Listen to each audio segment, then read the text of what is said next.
हाँ हाँ मांगा, जल्दी मांगा। हाँ तो मेरा पहला वचन ये है कि मैं जब भी रील बनाऊंगी आप मुझे मना नहीं करेंगे और कभी कभी आप भी मेरे संग रील बनाएंगे। क्या आपको स्वीकार है? हाँ स्वीकार है। अब मेरा वचन सुनिए कि मैं जब भी दारू पीने जाऊंगा तो आप मुझे मना नहीं करेंगी, और जब भी मैं पीकर गाली दूंगा या मार दूंगा तो आप बर्दाश्त करेंगी।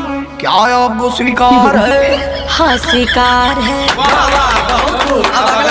हाँ तो मेरा दूसरा वचन ये है कि मैं जब भी अपने नैहर के यारों से बतियाऊंगी तो आप मुझे मना नहीं करेंगे, बल्कि आप भी मेरे साथ उनसे प्यार से बतियाएंगे।